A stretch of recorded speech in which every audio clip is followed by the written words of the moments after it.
Hi, good morning. How are you all? Yesterday we were enjoying the summary and the reading of this chapter together, and today we all going to enjoy, and I was going to describe and explain the chapter line by line and deeply. Ishwan the storyteller. तो let's start. Eswaran storyteller है. One night Mahendra woke up from his sleep and saw a dark cloudy form. He broke out into a cold sweat.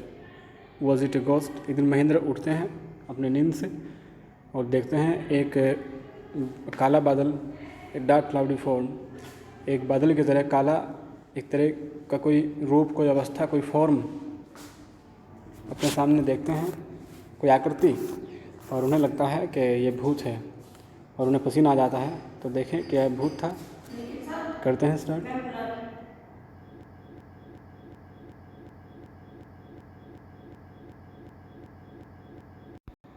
Okay, we need pen. Okay. The story was narrated to Ganesh by a young man, Mahendra by name. The story was narrated to Ganesh by a young man. Ganesh को यह कहानी सुनाई गई थी. गणेश को यह कहानी सुनाई गई थी किसके द्वारा? एक जवान आदमी जिसका नाम था महेंद्र. ही वॉज अ जूनियर, यानी महेंद्र स्टोरी सुना रहे हैं किसको? गणेश को. ये बात समझनी बहुत ज़रूरी है, इसमें कन्फ्यूज़न ना हो जाए कि महेंद्र कहानी सुना रहे हैं किसको? गणेश को. Okay. He was a junior supervisor in a firm which offered on hire supervisor at various types of construction site, factories, bridges, dams and so on. वह यानी गणेश क्या था?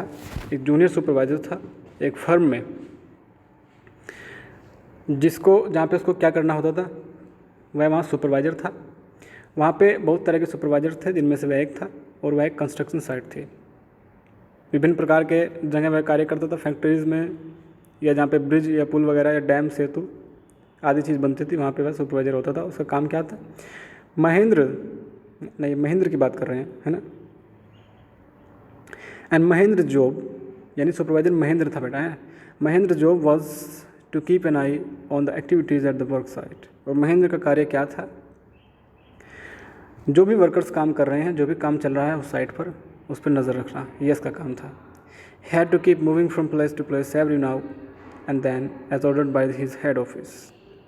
From a coal mining area to a railway bridge construction site, from there after a few months to a chemical plant which was coming up somewhere.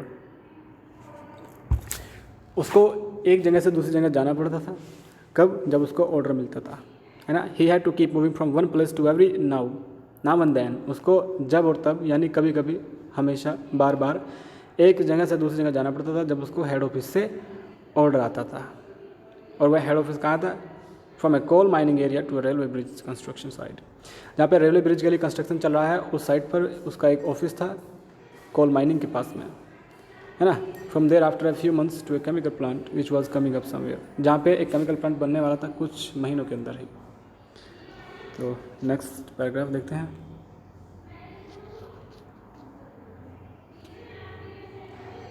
Okay. He was a bachelor. His needs were simple and he was able to adjust himself to all kinds of odd conditions, whether it was an ill-equipped circuit house or a makeshift canvas tent in the middle of a stone quarry. वह bachelor था, मतलब उसकी शादी नहीं हुई थी. His needs were simple and he was able to adjust himself. और उसकी जो ज़रूरत थी, उसकी ज़रूरतें बहुत ही सिंपल सी थी, साधारण सी थी, और वह अपने आप को हर एक कंडीशन में, हर एक सिचुएशन में एडजस्ट कर लेने के योग्य था. अपने आप को हर एक कंडीशन में एडजस्ट कर लिया करता था. उसकी नीड्स बहुत सिंपल सी थी. Whether it was an ill equipped circuit house और makeshift canvas tent in the middle of a stone quarry. चाहे यह किसी पत्थर की खदान के बीच कोई टेंट लगा रखा हो, चाहे कोई छोटा सा सर्किट हाउस हो, उसे कोई फ़र्क नहीं पड़ता. वह हर जगह रह लिया करता था, अपने आप को, अपना समय व्यतीत कर लिया करता था. But one asset he had was his cook, Eswaran. लेकिन एक संपत्ति, उसके पास एक संपत्ति थी जो हमेशा उसके साथ ही रहती थी। वह क्या थी? उसका कुक, उसका खाना पकाने वाला, उसका रसोइया, जिसका नाम था Eswaran. And about that the story is, है ना, और इसी के बारे में स्टोरी हमारी है। और ईश्वरन क्या था? बहुत अच्छा स्टोरी टेलर था, कहानी को बड़े अच्छे ढंग से सुनाता था। अब देखना आगे क्या बताएंगे। The cook was quite attached to Mahendra and followed him uncomplainingly wherever he was posted. Cook जो था, रसोइया जो था, वो पूरी तरह से महेंद्र से अटैच था, यानी दिल से महेंद्र से जुड़ा हुआ था। और जहाँ भी उसको पोस्ट किया जाता था, जहाँ भी उसको ट्रांसफ़र होता था महेंद्र का, वह उसके साथ ही साथ जाता था अनकम्प्लेनिंगली, यानी बिना कंप्लेन किए, बिना किसी शिकायत के साथ चल देता था। He cooked for Mahendra, washed his clothes and chatted away with his master at night. वह महेंद्र के लिए खाना पकाया करता था, उसके कपड़े धोता था बेटा, और उसके साथ रात को बातें किया करता था अपने मालिक के साथ में, है ना। He could weave out endless stories, weave out बुनता था, यानी बन लेता था, यानी खुद ही बना देता था। He could weave out endless stories and anecdotes on varied subjects. विभिन्न प्रकार के सब्जेक्ट्स पर, विभिन्न प्रकार के विषयों पर वह बहुत सारी स्टोरी और एनेक्डोट्स यानी कथाएं बना लिया करता था। वीव आउट यानी बुन लिया करता था खुद से ही, खुद कहानी बना लिया करता था अपने आप से विभिन्न प्रकार के टॉपिक्स पर। Iswaran also had an amazing capacity to produce vegetables and cooking ingredients seemingly out of nowhere in the middle of a desolate landscape with no shops visible for miles around. Eswaran also had an amazing capacity, उसके पास एक अद्भुत क्षमता भी थी। वो क्षमता क्या थी? कि वह सब्जियां बहुत अच्छी पका लिया करता था, और ऐसी, जहाँ तक कि ऐसे जगह पर भी जहाँ पर दूर दूर तक आपको एक desolate landscape with no shops visible for miles around, जहाँ तक एक ऐसे डेसोलेट का मीन्स होता है डिजर्टेड, डिजर्टेड यानी जहाँ पे कोई व्यक्ति ना हो, जहाँ पे व्यक्ति तो दूर, घर भी ना हो, है ना, एक सुनसान जगह पर जहाँ पर दूर दूर तक दुकानें ना हो, वहाँ पर भी वह बड़े अच्छे ढंग से खाना को, सब्जियों को पकाता था, बिना किसी इंग्रेडिएंट्स, बिना किसी मसालों के, बड़े अच्छे तरीके से। ओके, अब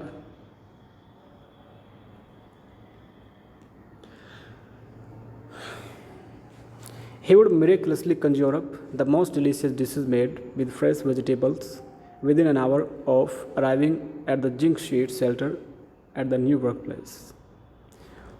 He would miraculously conjure up, conjure यानी बनाया करता था, कुक यानी मेड, है ना, miraculously चमत्कारिक रूप से, चमत्कार था ऐसा, यानी चमत्कारिक रूप से वह अपने मालिक के लिए मोस्ट डिलीशियस, सबसे स्वादिष्ट से स्वादिष्ट डिशेज बना लिया करता था with fresh vegetables with in an hour of arriving at the chink sheet shelter at the new work place. यानी किसी नई जगह पर जब वो जाते थे, नई जगह पर पहुंचने के 1 घंटे के अंदर, बताओ नई जगह पर आपको ये नहीं पता गैस कहाँ रखेंगे, चूल्हा कहाँ रखेंगे, कहाँ से क्या लाएंगे, सब्जी कहाँ से मिलती हैं, लेकिन वह आदमी इतना एक्सपर्ट था कि किसी नई जगह पर, किसी वर्क प्लेस जहाँ पे उनके साइट्स थे, कंस्ट्रक्शन का काम चलता था, वहाँ पर पहुँचने के 1 घंटे के अंदर वह बड़ी स्वादिष्ट डिश अपने मालिक के लिए बना दिया करता था।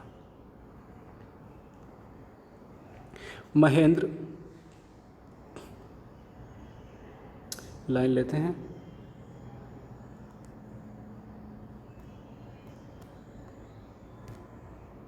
Okay. Mahendra would be early in the morning, would be up early in the morning and leave for work after breakfast carrying some prepared food with him. Mahesh सुबह जल्दी उठा करता था, महेंद्र सुबह जल्दी उठा करता था और अपने ऑफिस के लिए निकल जाया करता था नाश्ता करने के बाद, और अपने साथ में पका हुआ भोजन लेकर, है ना, carrying some prepared food with him, अपने साथ में पका हुआ भोजन लेकर नाश्ते के लिए निकल जाया करता था। मीनवाइल, और उस समय जब महेंद्र सुबह जल्दी उठकर नाश्ता लेकर और खाकर अपने काम के लिए निकल जाया करता था, फिर ईश्वरन का क्या काम था वहाँ घर पे? मीनवाइल यानी उसी समय, meanwhile Iswaran would tidy up, meanwhile Iswaran would tidy up the shed wash the clothes. उसी समय ईश्वरन वुड टाइडी अप, यानी टाइडी अप मेरा क्लीन करना, है ना, साफ़ सफाई करना, घर की साफ़ सफाई करता था ईश्वरन उस दौरान जब उसका मालिक घर पे नहीं होता था, काम पे चला जाता था। वॉश द क्लोथ्स, कपड़े धोता था।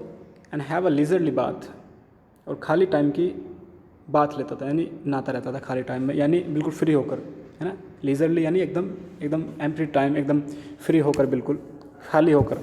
And have a leisurely bath pouring several buckets of water over his head, अपने सर पर बहुत सारी बाल्टियाँ पानी घेर कर आराम से, इत्मीनान से, शांति से नहाया करता था। और घर का काम किया करता था, झाड़ू पोछा वगैरह, और कपड़े धोता था और साफ़ सफाई किया करता था। Muttering a prayer all the while, अपने सिर पर ढेर सारी बाल्टी घेरा करता था, जिसके दौरान वह muttering a prayer all the while, इस सारे समय के दौरान वह क्या करता रहता था? प्रेयर मटरिंग यानी मनमरिंग, है ना, यानी धीरे धीरे धीरे धीरे गुनगुनाता रहता था प्रार्थनाएं, और अपने सिर पर बाल्टियाँ डालता रहता था पानी की।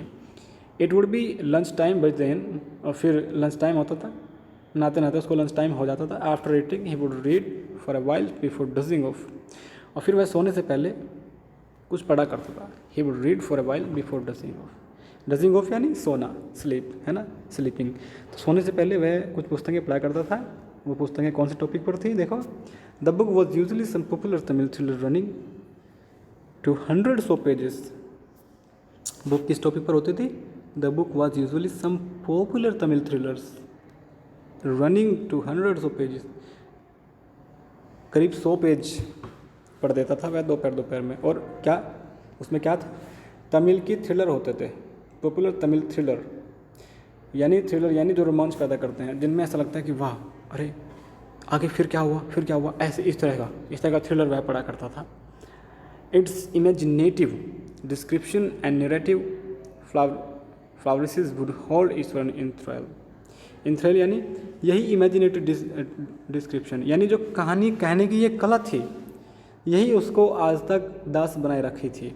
दास बनाए रखने से मेरा मतलब है कि थ्रिल तो कहते हैं वैसे दास को, स्लेवरी यानी दासत्व को, यानी यही एक कारण था जिसकी वजह से महेंद्र इसको छोड़ते नहीं थे। किसको? ईश्वरन को। यानी ये कहानी बड़ी अच्छी ढंग से बताता था। अब ये देखो कहानी कैसे बताता था, ये भी इन्होंने बताया, ये बताएंगे कहानी के कैसे बताया करता था। देखो, ये कहानी ऐसे बताता था कि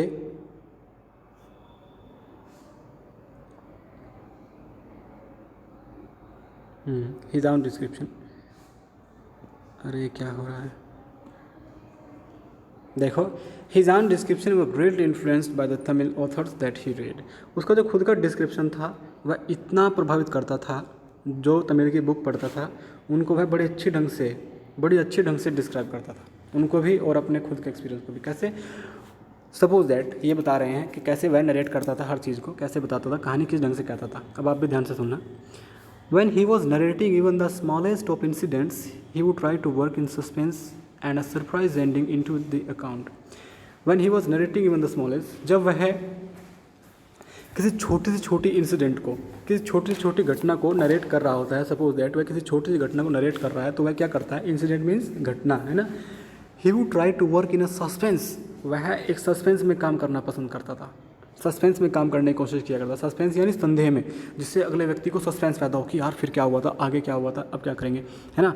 ए surprise ending into the account, और उस कहानी से रिलेटेड, इनटू द अकाउंट मैंने उस कहानी से रिलेटेड, है ना, उस कहानी से रिलेटेड एक सस्पेंस पैदा करता था, एक सरप्राइज एंडिंग देता था, एक चौंकाने वाली अंत देता था कहानी का।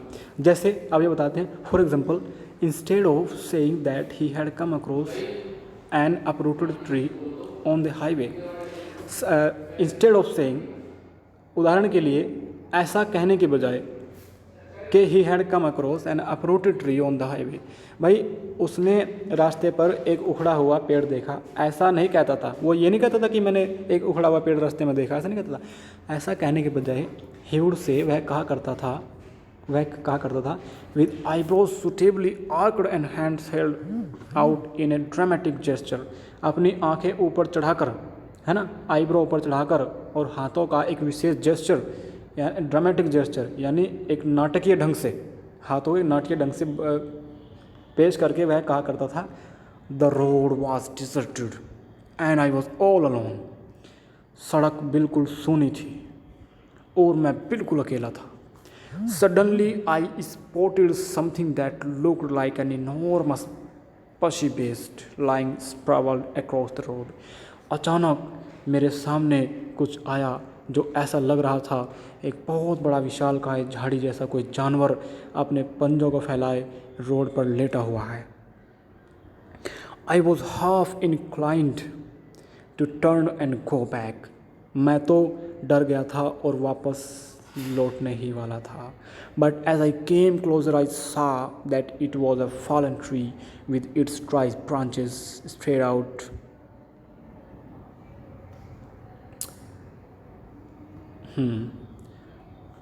But as I came closer I saw that it was a fallen tree. जैसे ही मैं करीब आया मैंने देखा कि यह तो एक गिरा हुआ उखड़ा हुआ पेड़ था।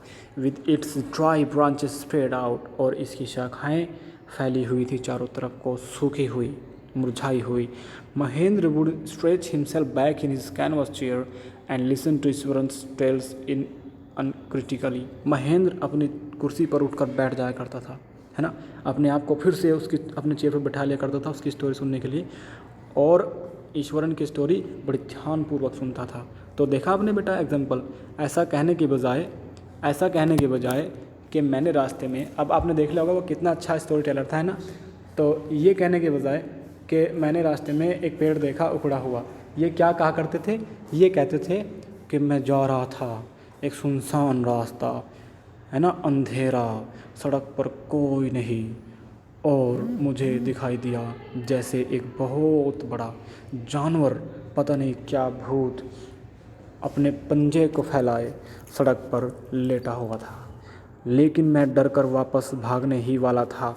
बस जैसे ही मैं करीब गया तो मैंने देखा कि वह तो एक पेड़ था जिसकी पत्तियां सूख चुकी थी और जो वहाँ उखड़ा हुआ सड़क के बीचों बीच पड़ा हुआ था। तो देखो कितना अंतर है ना। तो इतना अच्छा स्टोरी टेलर था कि अपनी बात को कैसे बयां करता था, एक सस्पेंस में, एक संदेह में, जिससे सामने वाले को लगे कि यार वाह क्या बात है, क्या देखे। जब इसने कहा कि एक जानवर मुझे मिला तो लोग तो सोच रहे हैं कि हाँ ये तो बड़े खतरनाक जानवर, भूत प्रेत इसको मिल गया, बट एट लास्ट वह क्या बताता था, ये तो पेड़ था। तो बड़ी अच्छी ढंग से स्टोरी बताता था। अब देखिए आगे,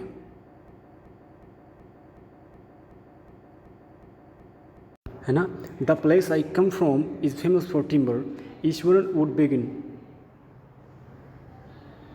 ईश्वरन कहता है, महेंद्र ने ईश्वरन कहता है, the place I came from is famous for timber. मैं जिस जगह से आता हूँ वह लकड़ी के लिए फेमस है। देखो वह कहानी शुरू करने का तरीका देखो कितना अच्छा है कि पहले तो वह बताता है कि मैं जिस जगह से आता हूँ, आता का मतलब है बेटा मैं जिस जगह पर पला बढ़ा हूँ, मैं जहाँ से आया हूँ, है ना, जहाँ से मैं बिलोंग करता हूँ, मैं जिस जगह से आता हूँ वह लकड़ियों के लिए फेमस है। ईश्वरन वुड बिगिन, ईश्वरन इस तरह से शुरू किया करता था। There is a richly wooded forest all around, और चारों तरफ को बहुत ही घना सा जंगल है ना। The logs are hauled on to the lorries by elephants. Lorry कहते हैं गाड़ी जो आपने देखा होगा ना, छोटे हाथी पिकअप वगैरह, उसको लोरीज कहते हैं, है ना। तो the logs are hauled on यानी कैरी किए जाते हैं, ढोए जाते हैं। लोग्स यानी लट्ठे, यानी लकड़ी के जो वन में से पेड़ काटते हैं, मोटे मोटे लट्ठे होते हैं लकड़ियों के तने, उनको लोग्स कहते हैं। तो उन लोग्स को लोरीज में एलिफेंट के द्वारा ही ढोया जाता है। गाड़ियाँ होती हैं लोरीज या छोटा हाथी का हो, तो एलिफेंट्स उनको जो है वहाँ से खींच लेते हैं। गाड़ियों में से एलिफेंट जो है उनको लकड़ियों को खींच लेते हैं अक्सर, है ना। They are huge well fed beasts, वे तो बहुत बड़े बड़े जानवर होते हैं। जब गाड़ी जा रही होती है तो उसमें से लकड़ियों को जो है खींच लेते हैं नीचे। When they turn wild even the most experienced mahout is not able to control them. Mahout किसे कहते हैं, हु कंट्रोल्स द एलिफेंट्स, जो एलिफेंट्स को कंट्रोल करता है उसको कहते हैं महावत, हिंदी में महावत, महावत, है ना।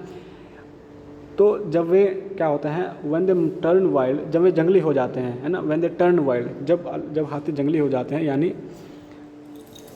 अपना धैर्य खो देते हैं, अजीब अजीब हरकत करने लगते हैं। Even the most experienced mahout is not able to control them, यहाँ तक कि सबसे जो एक्सपीरियंस्ड महावत है वो भी इनको कंट्रोल करने के लायक नहीं रहता, वो भी उससे भी कंट्रोल नहीं किए जाते। After this prologue Iswaran would launch into an elaborate anecdote involving an elephant. और ऐसी प्रोलॉग करने के बाद, प्रोलॉग यानी इस तरह का इंट्रोडक्शन देने के बाद, इस तरह की थोड़ी सी प्रस्तावना यानी थोड़ा सा जंगल के बारे में बताने के बाद, Iswaran would launch into an elaborate anecdote involving an elephant. Elaborate यानी बहुत ही विस्तार से, लॉन्च यानी लॉन्च करता था, यानी शुरू कर देता था, है ना, क्रिएट कर देता था, पेश करता था, है ना। तो ऐसा एक इंट्रोडक्शन सा छोटा सा देने के बाद ईश्वरन एक कहानी हाथियों के बारे में ही सुनाना शुरू कर देता था, एक बड़ी कहानी है ना। जैसे फिर वह कहता था, one day a tusker escaped from the timber yard and began to roam about, stamping on buses, tearing up wild creepers and breaking branches at will. One day a tusker, tusker किसे कहते हैं? Elephant को, है ना, wild elephant को। तो एक दिन एक जंगली हाथी भाग गया, कहाँ से? Escaped from the timber yard, उस जंगल के क्षेत्र से भाग गया। एंड बेगन टू रोम अबाउट, और इधर उधर घूमने लग गया। रोम अबाउट है ना, इधर उधर पागल सा होकर घूमने लग गया। स्टैम्पिंग ऑन बसेस, बसेस को उठा के पलटने लगा, उसमें टक्कर मारने लगा। टीयर अप वाइल्ड क्रीपर्स, जो जंगली बेलें थी उनको फाड़ने लग गया। And breaking branches at will, और पूरी अपनी इच्छा शक्ति से पेड़ों की जो ब्रांचेस थी उनको तोड़ने लग गया। You know sir how an elephant behaves when it goes mad. फिर कहता कि सर आप जानते हो जब हाथी पागल हो जाता है वह किस तरह से बिहेव करता है।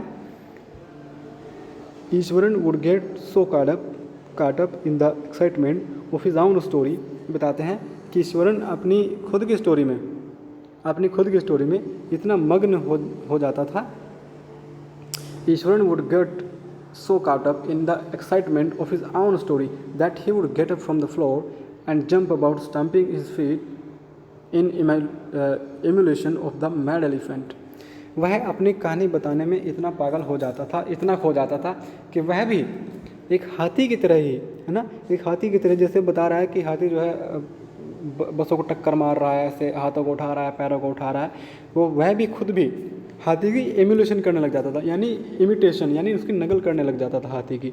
अब उसी तरह से पैर उठा के दिखाता था, हाथ उठा के पटक के दिखाता था। तो इतना खो जाता था अपनी कहानी में। The elephant reached the outskirts of the town. फिर कहता है कि जो हाथी था वह आउटस्कर्ट्स से कहते हैं सीमा रेखा को, है ना, बाउंड्री को। तो वह हाथी हमारी गाँव की, हमारे कस्बे की बाउंड्री से बाहर निकल गया, यानी हमारा जो घर है जंगल वगैरह में है, तो वहाँ से बाहर निकल जाता है। कहाँ पहुँच जाता है? Breaking the fences down like matchsticks. माचिस की तिल्लियों की तरह दीवारों को तोड़ के फेंक देता है, जैसे माचिस की तिल्ली फेंक देते हैं ना हम निकाल के, ऐसे दीवारों को तोड़ मरोड़ के फेंक देता है, जैसे माचिस की तिल्ली फेंक दी हो। हाथी बहुत विशालकाय था। ही वुड कंटिन्यू, और वह जारी रहता था, ईश्वरन बताता रहता था, I came into the main road and smashed all the stalls selling fruits, mud pots and clothes. देखो, इट केम इनटू, यह कहाँ आ गया? मेन रोड पर आ गया। फिर हाथी मेन रोड पर आ गया और इसने स्मैश्ड कर दिया, तोड़ फोड़ दिया, विनाश कर दिया, है ना, तबाही मचा दी। Smashed all the stalls selling fruits, यानी जो फल बेचने की जितनी रेड़ियाँ ठेलियाँ थी सब तोड़ मोड़ के फेंक दी। मड पोट्स एंड क्लॉथ्स, सारे मिट्टी के बर्तन और कपड़े वपड़े सब बिखरा दिए बेचने वालों के। People ran helter skelter in panic, लोग डर कर इधर उधर भागने लग गए। The elephant now entered a school ground where children were playing, breaking through the brick wall. फिर हाथी कहाँ घुस जाता है? The elephant now entered a school ground. फिर कहाँ पे घुस जाता है? एक स्कूल ग्राउंड में घुस जाता है। वेयर चिल्ड्रन वर प्लेइंग, जहाँ पे बच्चे खेल रहे होते हैं। Breaking through the brick wall, ईंटों की दीवार को तोड़ते हुए वह घुस जाता है। All the boys ran into the classroom and shut the doors tight. सारे लड़के क्या करते हैं, जो भी छात्र स्टूडेंट जो वहाँ पढ़ रहे थे, सारे क्या करते हैं, वो भाग कर अपने क्लासरूम में चले जाते हैं।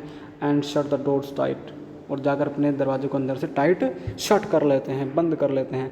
The beast granted and wandered about, pulling out the football goal post, tearing down the volleyball net, kicking and fluttering the drum kept for water and uprooting the shrubs। क्या करता है फिर हाथी?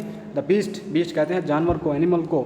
वह विशालकाय जानवर, वह हाथी क्या करता है? ग्रंटेड का मीन्स होता है बड़बड़ाना या फिर बोलना, एक साउंड करना, गुर्राना जानवरों के लिए। तो वह हाथी गुर्राता था और इधर उधर घूमता फिर रहा था। और फुटबॉल का जो गोल पोस्ट होता है जिसमें आप गोल करते हैं, ऊपर गेंद फंसा देते हैं ना उसमें, तो उसका गोल पोस्ट को उसने पुलिंग आउट कर दिया, खींच कर उखाड़ कर फेंक दिया। Tearing down the volleyball net, और वॉलीबॉल का नेट जो है फाड़ डाला, टीयर डाउन कर दिया। और फिर क्या किया? Kicking and flattering the drum, और उस ड्रम को किक कर दिया, फ्लैटर कर दिया, लात मार के इधर उधर फेंक दिया। कौन से ड्रम को? जो कि पानी के लिए रखा जाता था, केप्ट फॉर वाटर, जो पानी के लिए वहाँ रखा जाता था बच्चों के पानी पीने के लिए। एंड अपरोटिंग द श्रब्स, और सारी झाड़ियाँ, जो पेड़ वगैरह झाड़ियाँ खड़ी रहती हैं स्कूल में, खूबसूरती के लिए वो सारी झाड़ियाँ तोड़कर इधर उधर फेंक दे दिया हाथी ने। फिर उसके बाद meanwhile all the teachers had climbed up to the terrace of the school building, और उसी समय all the teachers had climbed up to the terrace of the school building, school building की टेरेस पर सभी टीचर्स चढ़ जाते हैं। Terrace मैंने बोलिए, हाँ जी, फ्लोर, छत, है ना। सारे टीचर्स स्कूल की टेरेस पर चढ़ जाते हैं। From there they helplessly watch the depredations of the elephant. Depredations यानी तबाही, है ना। इसको डूम भी कहते हैं, डूम इंग्लिश में, डिप्रेडेशन भी कहते हैं इसको, है ना। तो इसने तबाही मचा दी, क़यामत ला दी हाथी ने। तो उस जो हाथी का जो उसने डिप्रेडेशन किया था, जो उसने तबाही मचा दी थी, उसको वो टीचर हेल्पलेसली देखते रहे, असहाय होकर। कोई उनका सहारा नहीं था, कोई कुछ नहीं कर सकते थे, निस्सहाय होकर देखते रहे चुपचाप। There was not a soul below on the ground, और नीचे ग्राउंड पर एक सिंगल सोल भी नहीं थी, कोई व्यक्ति नहीं था, है ना। The streets were empty as if the inhabitants of the entire town had suddenly disappeared. The streets were empty as if the inhabitants of the entire town had suddenly disappeared. और गलियाँ जो थी खाली हो गई, एकदम से गलियाँ खाली हो गई थी, मानो, एज इफ मैंने मानो, सपोज दैट, मानो the inhabitants of the entire town had suddenly disappeared. ऐसा लगता था जैसे अचानक से उस गांव के, उस पूरे कस्बे के जो इनहेबिटेंट्स थे, जो इनहेबिटेंट्स यानी निवासी थे, रेजिडेंट्स थे, वो डिसअपीयर हो गए हो, गायब से हो गए हो, ऐसा अचानक से लगा। Then I was studying in the junior class at that time and was watching the whole drama for that roof top. फिर बताता है ईश्वरन कि मैं उस टाइम जूनियर क्लास में उस स्कूल में पढ़ता था, और मैं उस समय इस सारे ड्रामा को अपने छत से, रूफ टॉप, अपने छत के सबसे ऊपर मैं चढ़ा हुआ था, उस रूफ टॉप पर से चढ़कर मैं इस पूरे ड्रामा को बड़े ध्यान से देख रहा था। I don't know what came over me suddenly, पता नहीं मुझे अचानक से क्या हो गया था, पता नहीं क्या हो गया, मैं तो समझ भी नहीं पाया अचानक से।